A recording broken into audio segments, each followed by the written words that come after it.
Helpless dog brutally bitten. Cruel pet owner, 65, banned after brutally beating whimpering dog with slipper in shocking abuse case. A disturbing case of animal cruelty has led to a 5-year ban for a 65-year-old woman who was caught on camera repeatedly beating her pet dog after it soiled its bed. Now it's time to dig deeper and understand the full story through this AI If you podcast. wanted to catch a criminal, you'd usually look for a witness, Right. someone who heard a shout or saw a struggle. Right, like human testimony. Exactly. Or someone who could just point a finger and say, I saw them do it. Yeah.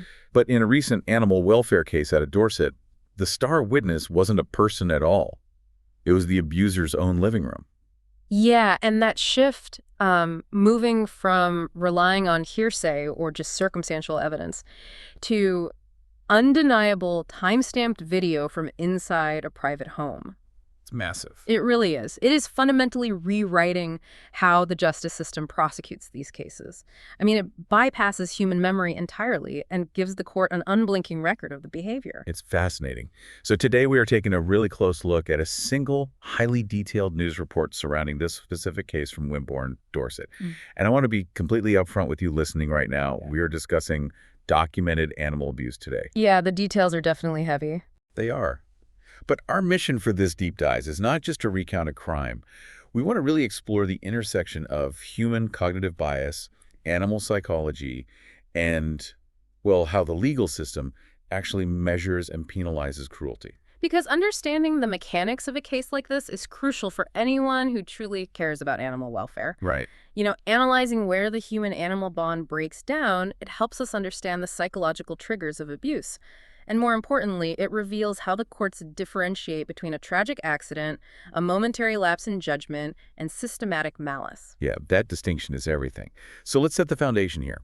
We are looking at a 65-year-old woman named Kay Holloway living in her home in Wimborne. Okay. And there were two dogs involved in this situation. First, there was her own dog, which was a small Shih Tzu cross named Shuini.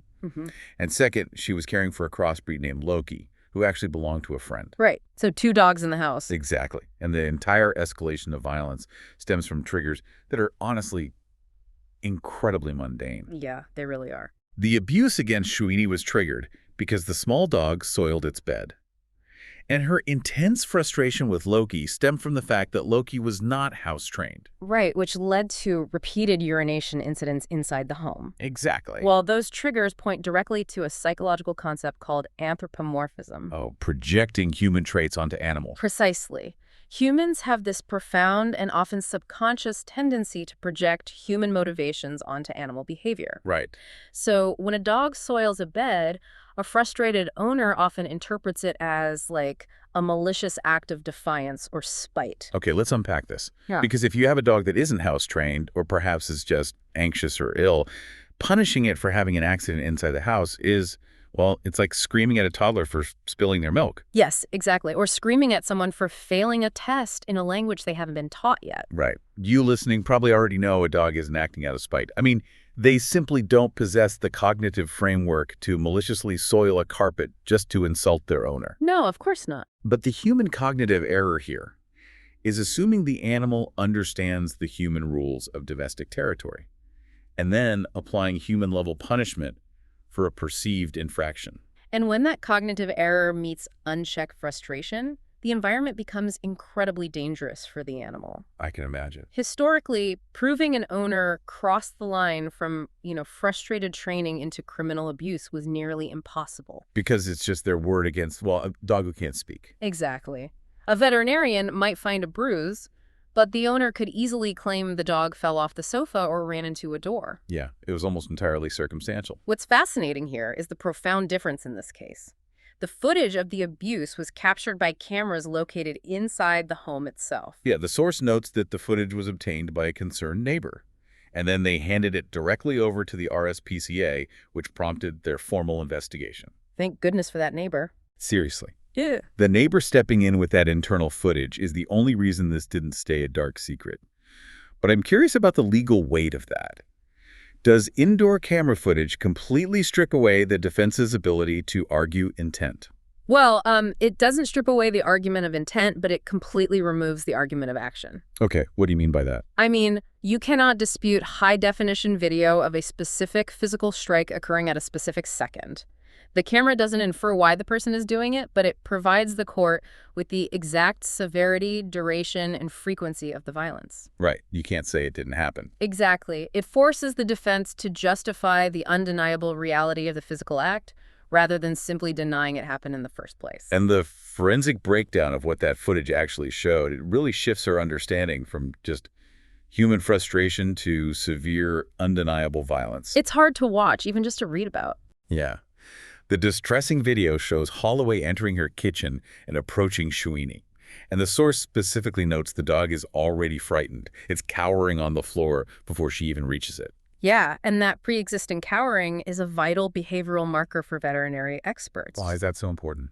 Because it indicates a state of learned helplessness or conditioned fear. Oh, wow. Yeah, the dog anticipates a negative physical interaction based simply on the owner entering the room, which suggests a history of intimidation that predates the recorded incident. That is just heartbreaking. And then, without hesitation, the footage shows her kicking the small animal.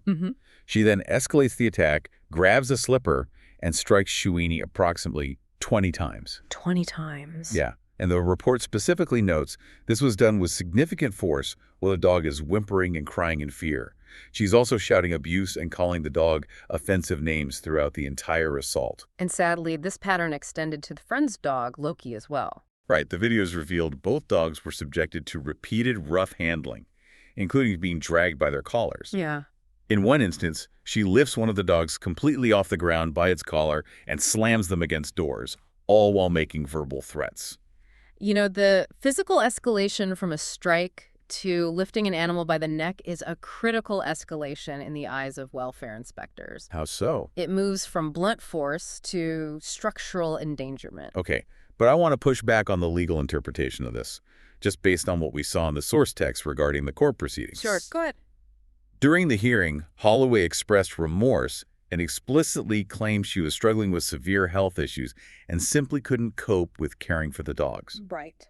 So in the context of a courtroom, couldn't a defense attorney successfully argue that this was a tragic, momentary lapse in judgment from a highly stressed owner who just reached a breaking point? Well, defense attorneys routinely deploy that exact narrative. Framing abuse as an isolated snap brought on by external life pressures is a standard maneuver to seek leniency. Makes sense as a strategy. But the RSPCA inspector, Patrick Bailey, he systematically dismantled that argument using the time-stamped footage. How did he counter the narrative that she just snapped under pressure? He pointed to the duration and the environment. The video showed deliberate force applied multiple times over a 2-day period. Oh, a 2-day period. Right. A momentary snap is a single, regrettable second of lost emotional control. Striking an animal 20 times, then repeating violent behaviors like lifting them by the neck the following day, that requires a sustained intent. That's a really good point. Bailey emphasized to the court that this was not a one-off incident. It was a sustained environment of intimidation that deliberately restricted the dog's natural movements over 48 hours. Yeah, a 48-hour window completely negates the idea of a sudden, isolated explosion of temper. It demonstrates a climate of fear she consciously maintained in the house. And that climate of fear leads directly to the medical and psychological aftermath, which the veterinary expert described in chilling terms. They reviewed the footage and actually called it a systematic beating intended to inflict pain. And the phrasing intended to inflict pain is a specific and highly significant legal distinction. It sounds very deliberate. It is. The vet isn't just cataloging injuries here. They are determining the mechanism of those injuries to help the court establish malice. It distinguishes the action from a clumsy attempt at training or just mere negligence. Right. And the physical risks the vet outlined were severe. They noted the dogs likely suffered bruising and swelling from the physical attacks. But I really want to focus on the collar lifting. Yeah, that's incredibly dangerous. Lifting a dog completely off the ground by its collar seems uniquely dangerous, especially for a small breed like a Shih Tzu cross. Oh, absolutely. If we look at the anatomy of a small crossbreed like a Shih Tzu, their neck structures are incredibly delicate. Right, they're so tiny. So lifting their entire body weight by a collar puts catastrophic strain on the trachea, the esophagus, the thyroid glands, and the surrounding soft tissues. That's horrifying. It can easily crush the windpipe or cause long-term, irreversible neurological damage due to restricted blood flow to the brain. Wow. So the vet is highlighting to the court that this isn't just rough handling, it is potentially lethal force. God.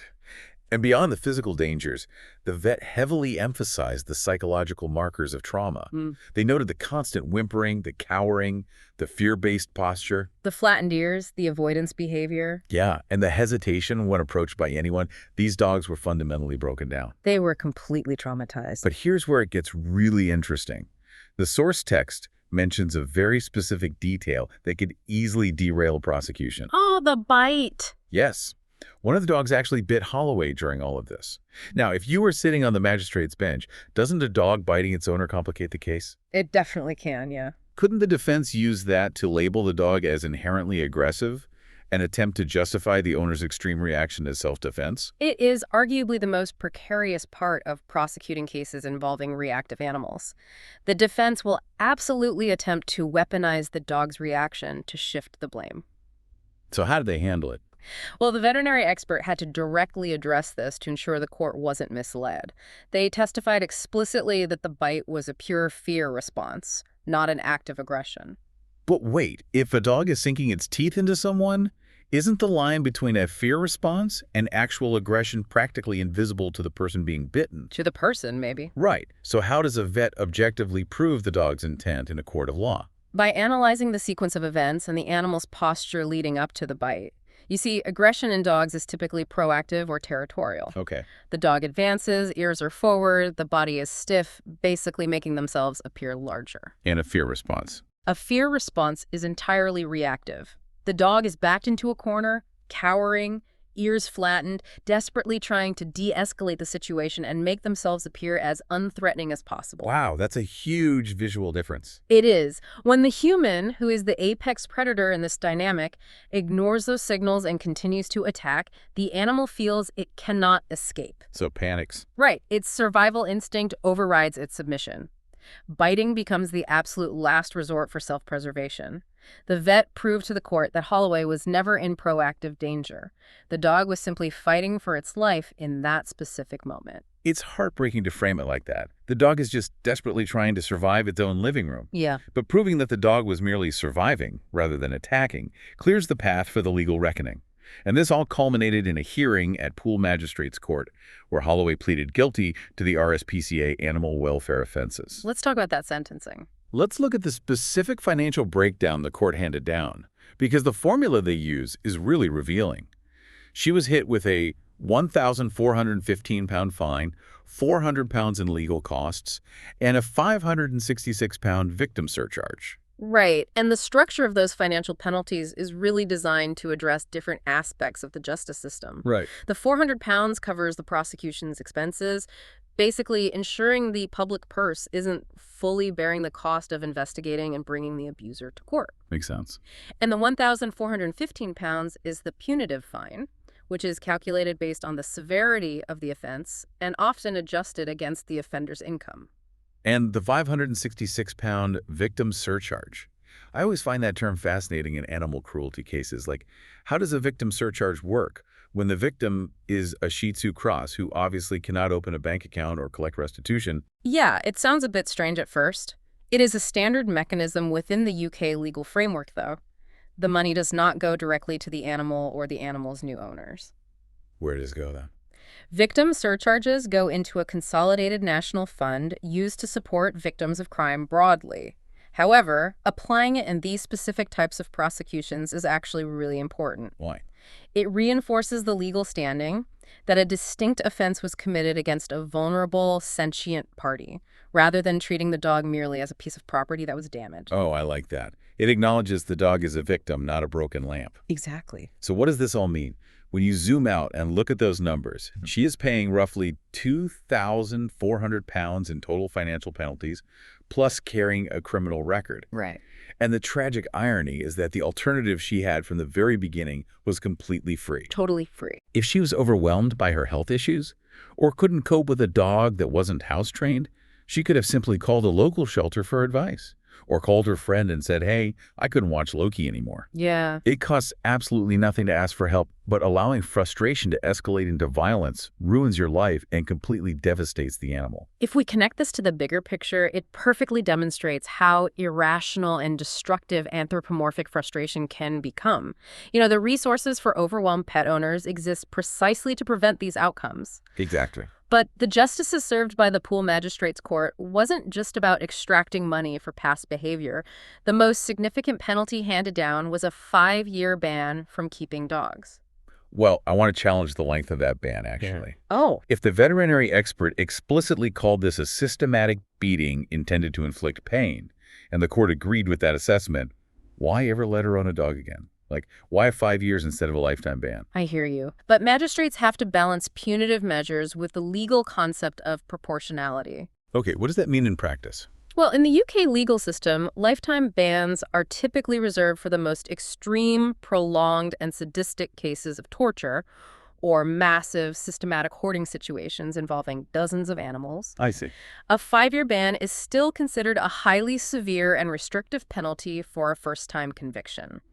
It serves as a strict preventative safeguard, recognizing that regardless of her stated remorse or her health issues, she fundamentally lacks the current temperament and capability to safely house an animal. Right. It ensures that no other animal will have to rely on her for a safe haven, at least for half a decade. Exactly. That 5-year ban protects the community.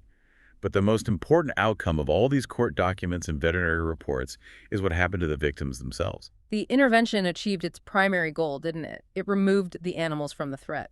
It really did.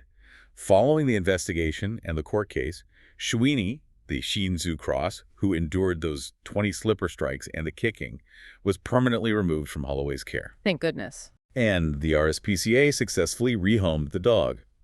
After enduring that systematic climate of fear, Shuini actually gets a chance at a genuinely safe and loving environment, a real sanctuary. And for you, listening right now, this is the practical application of understanding the mechanics of these cases. Yes. If you ever suspect animal abuse, or if you observe those psychological markers of conditioned fear we discussed, reporting it to authorities or organizations like the RSPCA genuinely saves lives. It really does. It interrupts the cycle of violence, removes vulnerable animals from environments of terror, and forces the legal system to intervene. You have the power to be the catalyst for their rescue. Consider the chilling reality of how this specific rescue happened. It entirely relied on an internal camera capturing the undeniable truth and a concerned neighbor brave enough to obtain that footage and hand it over to the authorities. Yeah, that neighbor is the real hero. Absolutely. So think about the reality of closed doors in your own neighborhood. Without that digital witness running in the kitchen, how many similar cases of mundane human frustration boiling over into systemic violent abuse remain completely hidden? It's a dark thought. It is. Until next time, keep your eyes open and take care of the vulnerable creatures around you. Okay, one question for you. How could such repeated cruelty go unnoticed for so long, and should there be stricter monitoring systems or legal checks for pet owners to prevent cases like this from escalating? Don't forget to comment it. Thanks.